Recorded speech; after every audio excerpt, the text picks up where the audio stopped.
Hey, thanks, Andy, and welcome to all of you.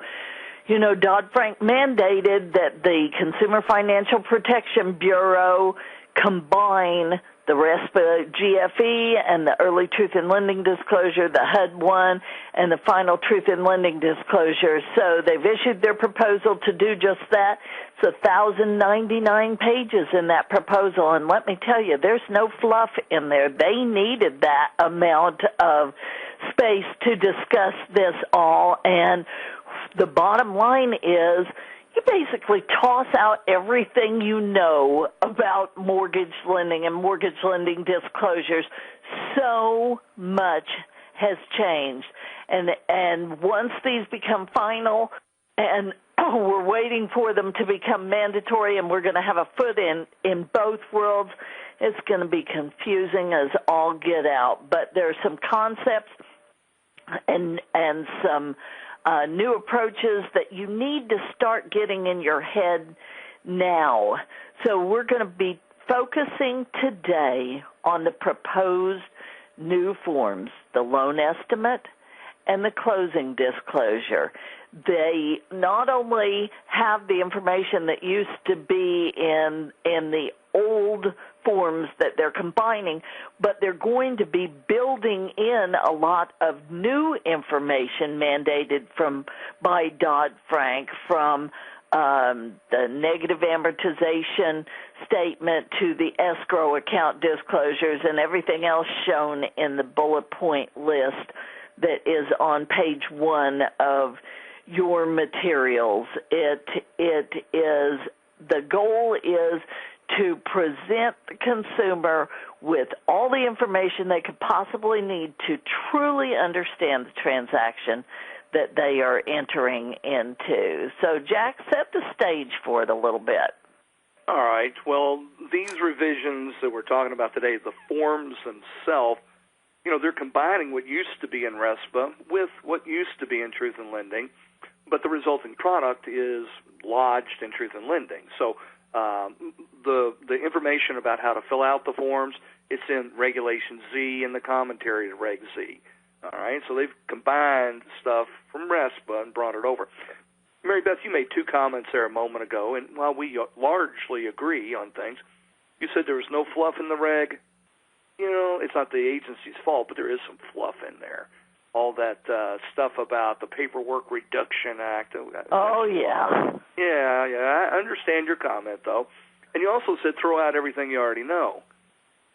Boy, that's largely true. But, you know, there are some concepts, and you'll see it as we go through here, where you're going, oh, well, that's just like it is on the HUD-1. Oh, that's just like, you know, so they brought over stuff. They really didn't throw it all out.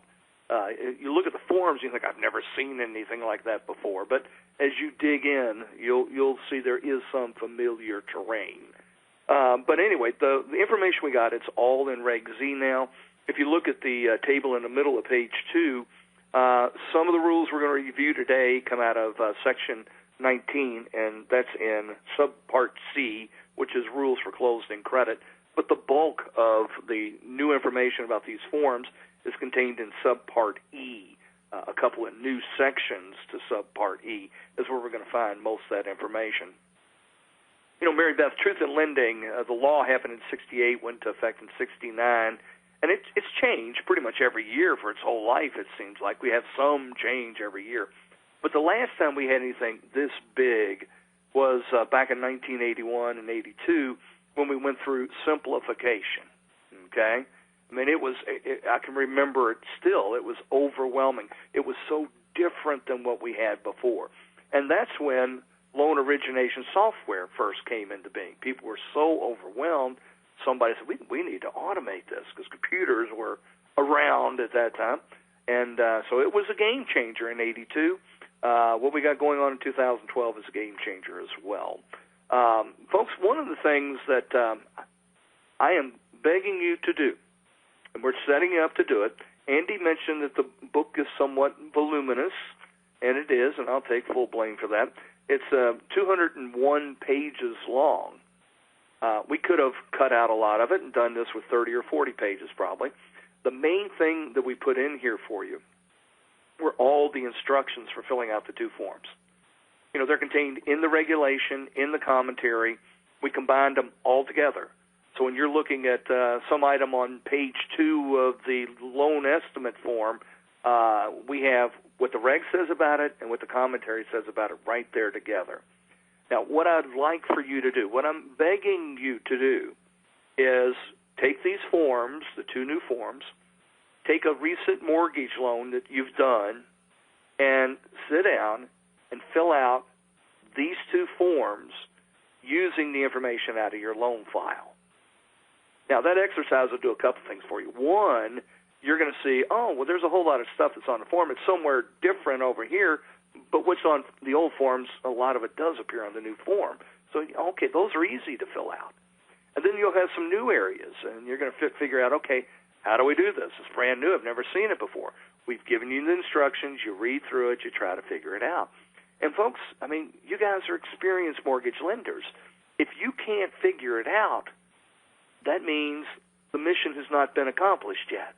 You need to go online, contact the CFPB, and do a comment. You can do an old handwritten or typed comment letter, but go online. It's very simple to do a comment letter. Just jump online and tell them, trying to fill out this section, the instructions don't clearly explain it. Or, I've got this fee on my loan. I've read your instructions backwards and forwards, and this fee is never mentioned in here. Folks, I hear people complain, because I do seminars about every day. Every day I hear people complaining about the good faith and the HUD-1 that you got to use right now. And they're not great forms. We all agree on that. But I think you kind of lose your right to complain a little bit if you aren't part of the process of trying to make them better. Okay? So we got these forms. This is your opportunity. Work with them. See if they work. Figure out what's broken. Try to get it improved. Now, if you make suggestions to CFPB and they ignore you, I think you have every right to complain. But if you never make a suggestion and the new forms come out and you've never worked to try to make them better, I think to a large extent you forfeit your right to complain. You can complain, but you got a much better basis when you tried to make it better and they didn't listen.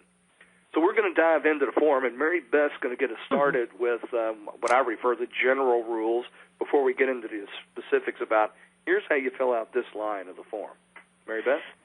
And we'll start with the loan estimate. And the first thing you need to understand is, even though this is the combined GFE and the early TIL, essentially, you're going to be giving it in circumstances where you didn't have to give these disclosures before, because it's going to apply to some loans that have never been subject to RESPA. When do you give this? In any instance where you have a closed-end consumer credit transaction that's secured by real property. The only exception is a reverse mortgage. You know what's missing, Jack? What's I don't that? see exceptions for timeshare stuff. I kind of find that funny. Well, this is only a proposal. I'm sure they'll get that fixed. So. Well, yes, maybe so. In terms of timing, you're going to be giving this disclosure no later than the 3rd business day after you receive the consumer's application. You can't consummate the loan until the 7th business day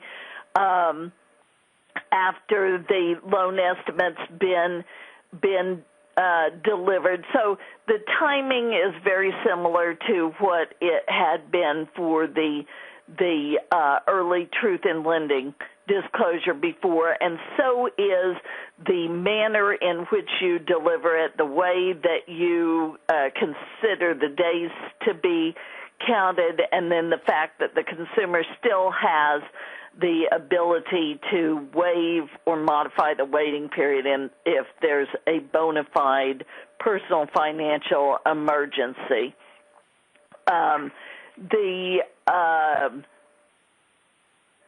You've got a shopping disclosure like you did with the old GFE, where you're saying, here's what you can shop for, here are the things that we're going to tell you who you're going to use. If you're permitting the consumer to shop for a settlement service, you give them a list that identifies available providers. So if you look over on page 5, you see the information about the services that you're allowing the consumer to shop for.